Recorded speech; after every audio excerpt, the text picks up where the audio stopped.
మధుమేహం చికిత్సలో నేడు జీఎల్పీ మందుల రూపంలో సరికొత్త అస్త్రాలు అందుబాటులోకి వచ్చాయి. రక్తంలో గ్లూకోజ్ నియంత్రణ కన్నా మధుమేహంతో తలెత్తే గుండె జబ్బు, పక్షవాతం, కిడ్నీల వైఫల్యం, కాలేయ క్యాన్సర్ వంటి ముప్పు కారకాల్ని నివారించడమే తొలి ప్రాధాన్యంగా ఈ మందులు చేస్తాయి. ప్రపంచవ్యాప్తంగా ఇప్పుడిప్పుడే ప్రాధాన్యం పొందుతున్న ఈ జీఎల్పీ మందులతో కొన్ని దుష్ఫలితాలు కూడా ఉంటున్నట్లు అధ్యయనాల్లో తేలింది. మన భారతీయుల్లో జీఎల్పీ మందుల తాలూకు దుష్ఫలితాల తాకిడి ఎక్కువగా ఉంటోంది. ఈ నేపథ్యంలో జీఎల్పీ మందులతో కనిపిస్తున్న దుష్ఫలితాలు, వాటిని అధిగమించేందుకు తీసుకోవాల్సిన జాగ్రత్తల గురించి ఇప్పుడు తెలుసుకుందాం. డయాబెటీస్కి కొత్త మందులు గత 10-15 సంవత్సరాలుగా మనం అందరం వాడుతున్నాం. అంటే ఎక్సినటైడ్ అనే మందుతో మొదలుపెట్టి లిరాగ్లుటైడ్, డులాగ్లుటైడ్, ఈ మధ్యకాలంలో వచ్చినటువంటి సెమాగ్లుటైడ్, టిరిజెపటైడ్, ఇలాంటి మందులన్నీ కూడా మనకి బాగా అందుబాటులోకి వచ్చాయన్నమాట. ఇవన్నీ కూడా డయాబెటీస్లో బాగా ప్రయోజనకరంగా, ఎందుకంటే గ్లూకోజ్ తగ్గించడం అనేటువంటి ఏకైక ప్రధాన ఉద్దేశం కాకుండా గ్లూకోజ్తో పాటు కొలెస్ట్రాల్ని, రక్తపోటుని, ట్రైగ్లిజరైడ్స్ అనేటువంటి కొవ్వు పదార్థాన్ని, యూరిక్ యాసిడ్ని, ఈ ముప్పు కారకాలన్నింటినీ తగ్గించడానికి ఈ జీఎల్పీ మందులు బాగా పనిచేస్తున్నాయి. కాబట్టి డయాబెటీస్ ఉన్నవాళ్లే కాకుండా మన కార్డియాలజిస్టులు కానీ, నెఫ్రాలజిస్టులు, మూత్రపిండానికి సంబంధించిన సమస్యలు తగ్గించుకోవడానికి కూడా ఈ మందులు వాడుతున్నారు.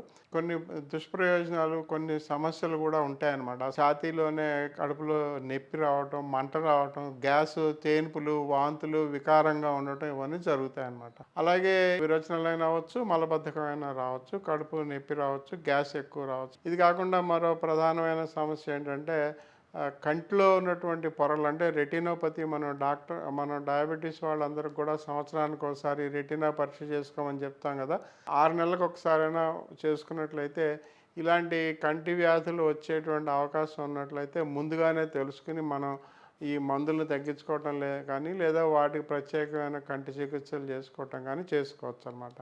ఇది కాకుండా సీసెల్ ట్యూమర్ అని చెప్పి మనకి మిడిలరీ కార్సినోమా అంటాం, థైరాయిడ్లో వస్తుంది, థైరాయిడ్ గ్రంథిలో వస్తుంది. అది ఉందా లేదో తెలుసుకోవడానికి కాల్స్టోనిన్ అనే పరీక్ష చేసుకోవాలి.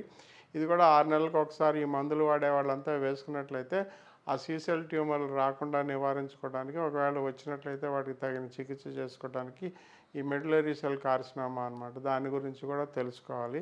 అలాగే కాలిసిస్టైటిస్ అంటే పిత్తాశయంలో రాళ్ళు, పిత్తాశయం వాపు ప్రక్రియ, కాలిసిస్టైటిస్. అలాగే ప్యాంక్రియాస్ గ్రంథిలో వాపులు, ప్యాంక్రియాస్ గ్రంథికి సమస్య, ప్యాంక్రిటైటిస్ అంటాం. కొంతమందికి మూత్రపిండంలో నెఫ్రోలిథియాసిస్, మూత్రపిండంలో రాళ్ళు రావడం కూడా జరుగుతుంది. ఇలాగ చిన్న చిన్న సమస్యలు కొన్ని ఉన్నాయి. ఇవన్నీ కూడా మన ఆ మందు వాడటానికి ముందే అలాంటి సమస్యలు వచ్చేవాళ్ళు ఎవరైనా ఉన్నట్లయితే వాళ్ళకి ముందుగానే ఈ మందులు వాడొద్దని చెప్తారు. లేదా వాడినా కూడా 6 నెలలకు ఒకసారి అవసరమైనటువంటి పరీక్షలు అన్నీ చేసుకుంటూ ఇలాంటి సమస్యలు రావడానికి ముందే వాటిని గ్రహించి వాటిని నివారించుకోవటం, లేదా వాటికి తగిన చికిత్సలు చేయటం డాక్టర్లు చేస్తారు. కాబట్టి ఈ తీవ్రమైన సమస్యలు, ప్రాణాంతకమైన సమస్యలు ఉంటాయని చెప్పి భయపడి ఈ మందులు వేసుకోకుండా ఉండటం అనేది అవసరం లేదు.